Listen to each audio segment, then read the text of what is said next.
President. Senator from Vermont. I thank my colleague, Senator from Maryland, for leading this discussion on what is an absolutely critical decision that this United States Senate is going to have to make.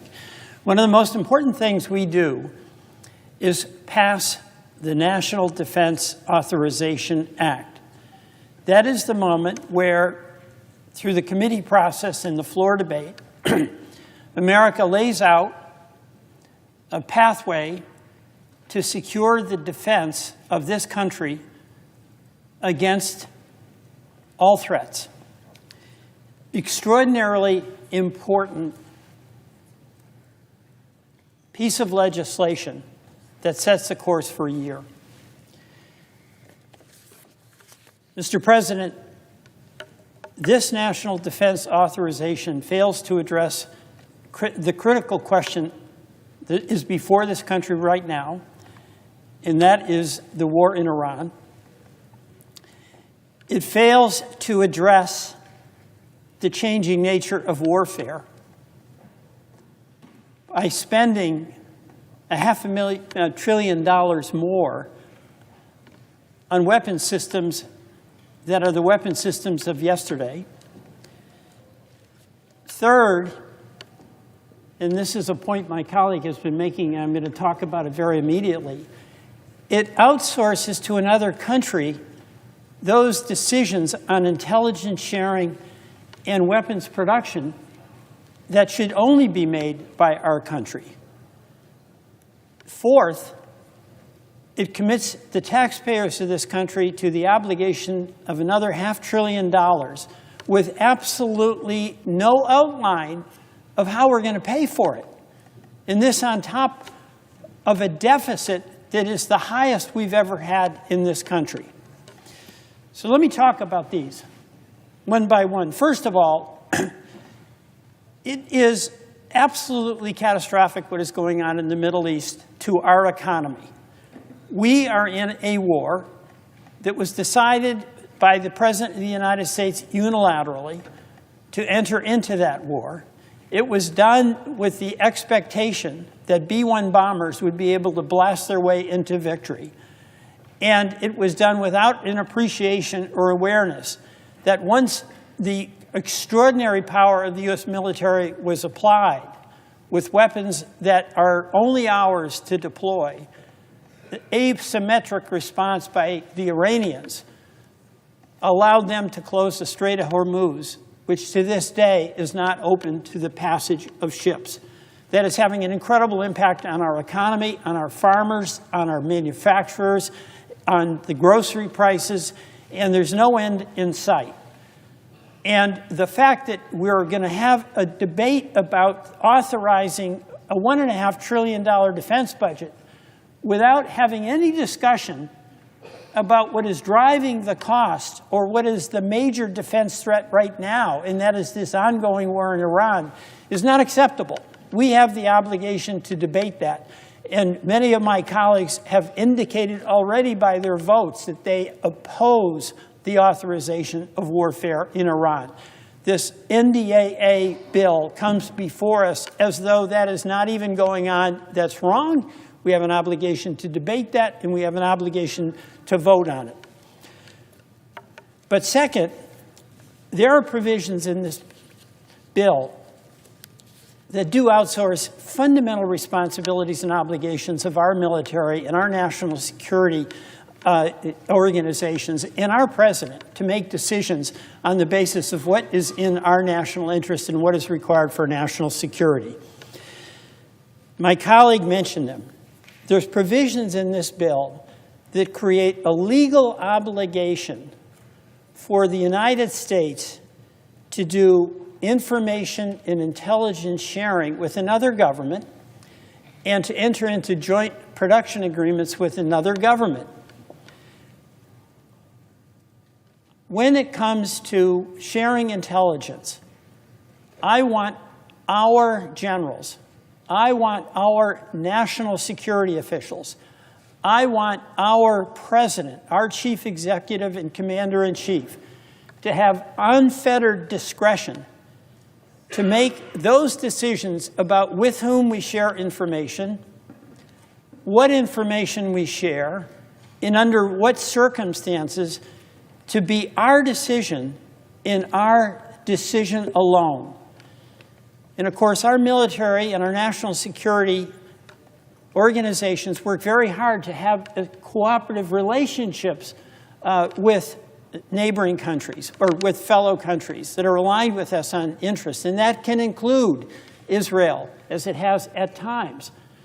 But we've never, ever had an obligation to relinquish the exclusive right of decision-making that has to fundamentally be made on the best interest of what is in the national security interest of the people of this country.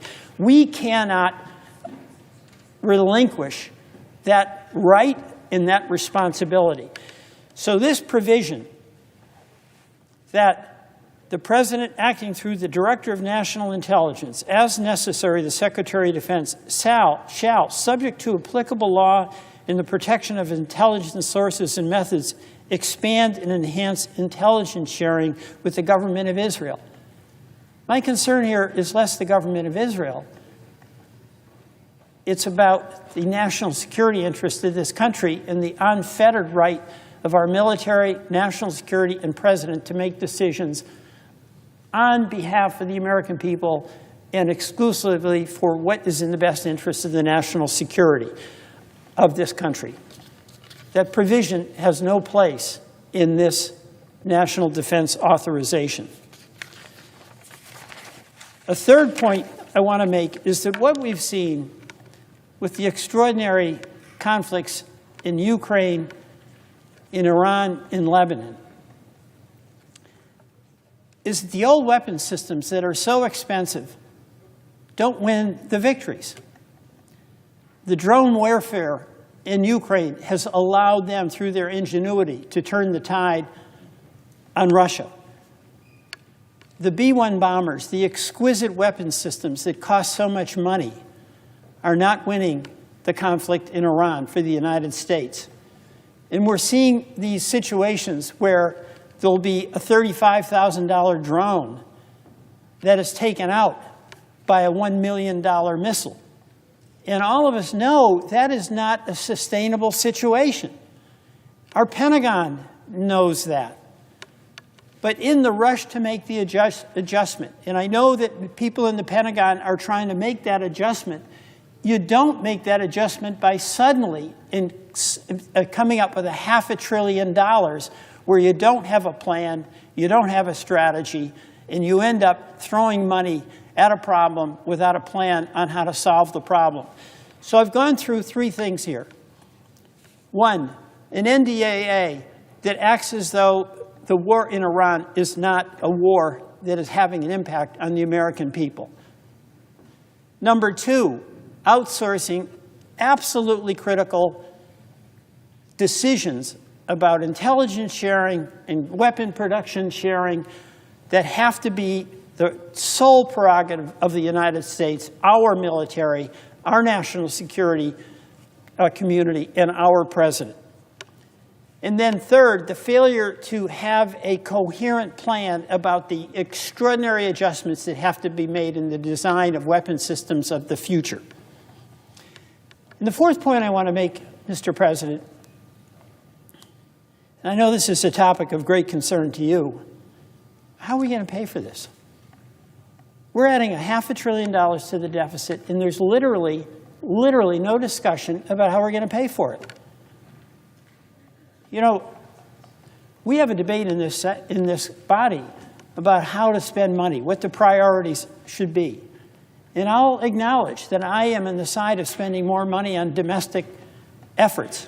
I do think we should help our farmers more. I do believe we should put more into education. I do believe we should put more into scientific research. But when I say we should do that, I'm also willing to pay for it. And I do believe we have to have a strong military. But we have to pay for that too. And what we have seen in this Congress is that the folks who want to put more money into the military They may be willing to pay for it by cutting scientific research, by cutting education, by cutting nutrition benefits to the millions of Americans who are struggling to feed their kids and can't do it without the SNAP program.